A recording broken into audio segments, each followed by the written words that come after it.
आता बातमी नाशिकमधून। नाशिकच्या तपोवनमधील आंदोलकांशी आज चर्चा केली जाणार आहे। महानगरपालिका आयुक्त आणि अधिकाऱ्यांचं आंदोलकांना चर्चेचं निमंत्रण आहे। नाशिकच्या तपोवन येथील झाडं तोडण्याच्या विरोधात गेल्या काही दिवसांपासून आंदोलनं सुरू आहेत। तपोवन इथं साधुग्राम तयार करण्यासाठी काही झाडं काढावी लागतील असा प्रशासनाची भूमिका होती। त्यानंतर आंदोलनं सुरू झाली। याच भागात होणाऱ्या एक्झिबिशन सेंटर प्रकल्पालाही आता स्थगिती देण्यात आली आहे। आता त्यानंतर तपोवनमधील या आंदोलकांशी आज महानगरपालिका आयुक्त ही चर्चा करणार आहे।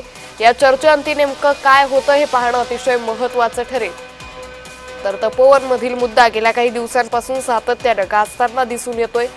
तर आगामी कुंभमेळ्याच्या पार्श्वभूमीवर साधुग्रामसाठी ही झाडं तोडण्याचा महापालिकेचा निर्णय। या संदर्भात अधिक माहिती घेऊयात आमचे प्रतिनिधी किरण गोटूर यांच्याशी। किरण, आपण पाहतोय तपोवनातील आंदोलकांशी आज चर्चा केली जाणार आहे, काय अधिक अपडेट? अंकिता, मागच्या काही दिवसांपासून नाशिकच्या तपोवनमधील झाडं तोडू नका या मुद्द्यावरती स्थानिक लोकांनी पर्यावरण प्रेमिकांना आंदोलन हे सुरू आहे। आगामी जे कुंभमेळा आहे त्या कुंभमेळ्याच्या अनुषंगाने इथे साधुग्राम तयार करण्यात येणार आहे आणि त्यासाठी काही झाडं तोडावे लागतील। या सगळ्या महापालिकेच्या भूमिकेनंतर हे सगळं आंदोलन सुरू आहे आणि मागच्या 8-10 दिवसानंतर आज मनपाचे प्रशासन अधिकारी आणि आंदोलकांमध्ये चर्चा होईल आणि आंदोलकांना अशा पद्धतीचं निमंत्रण सुद्धा देण्यात आलेलं आहे।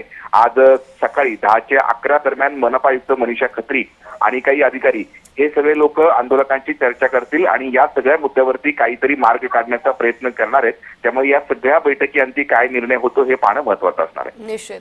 धन्यवाद किरण, आपण दिलेल्या सविस्तर माहितीसाठी।